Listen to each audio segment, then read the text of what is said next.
Getuk dada mendung, baru gecok burak untuk perjalanan antara Mekah menuju Palestina. Ya, gecok burak, gegah buraknya sebuah binatang yang putih raya, putih panjang, yang ditunggu ngan keledai berkena ngan unta lebih ubud bacut, ngan keledai lebih raya bacut. Ya, enhan penyang kita kaya di hanya kau berkena buraknya antara unta ngan keledai. Ngan keledai soraya raya ji, unta soraya raya unta. Ya, wadah kalinya baru Nabi ni berjalan li Nabi yang pertama ialah diguna Jibril na Mikail berangkat. Wadah ni berangkat ni dah sejarah panik mendam. Wadah ni berangkat yang pertama nyukun di Jibril ni sembahyang 2 rakaat. Wadah ni sembahyang 2 rakaat, Nabi ni sembahyang 2 rakaat. Wadah ni sembahyang 2 rakaat.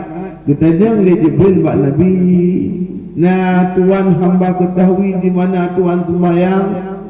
Dijawab oleh Nabi, tiada hanalu depan. Dijawab oleh malaikat Jibril, ini adalah Madin. Pada pohon kayu Nabi Musa berkata-kata dengan Allah. Ini adalah di negeri Mesir. Bak-bak kaya yang menggunakan Nabi Musa kepada habangan Allah. Lehnya Nabi ni berangkat sahabat truk buat sahabat tempat dia. Pada truk buat sahabat tempat dia, dia perintah oleh malaikat dia sembahyang 2 rakaat gebubut. Pada gebubut 2 rakaat sembahyang ditanya belum dia Jibril, nah tuan nana depan sembahyangnya.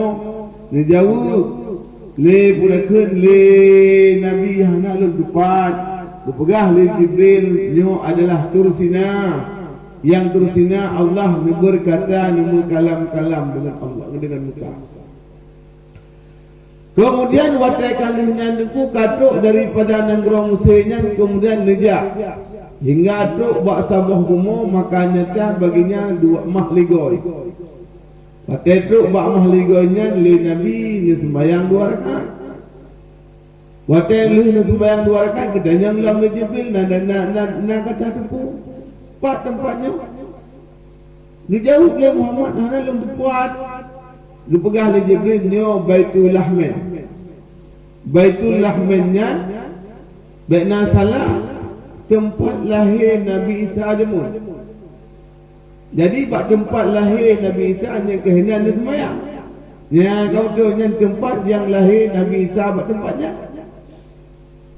Kemudian watel ni diajak kesimpulan dah pegah ni diajak sehingga Nabi ni kalam tu sabah kaum yang sabah kaumnya getanam padi lam surah gepot ju lam uronya getanam uronya gepula uronya kepada maka ketanya oleh Nabi buat Jibril, hai Jibril, so yang kaumnya yang uronyan gepot, uronyan gepula, uronyan gepanen. Dijawab di Jibril dengan dijak-jak kepegahnya adalah umat gata hai Muhammad. Yang umat gata kamu sungguh-sungguh pada jalan Allah. Nyan punya kamu sungguh-sungguh pada jalan Allah, keganda oleh Allah kepada mereka kebajikan dengan 7 ganda. Sehingga beberapa ganda yang cukup le. Ya, nyan umat yang pumut kebaikan tapi nyan munyo gedanyo yang berbuat kebaikan selamanya nyo sabar.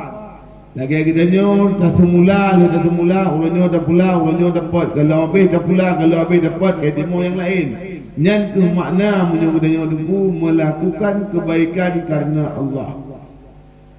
Nyan lagi nekun ni Allah dalam Al-Quran, wa ma anfaqtu min syai'in fa huwa yahlifu wa huwa khairul lakum. Ada yang kata munafakah daripada sesuatu Allah bergantung adanya.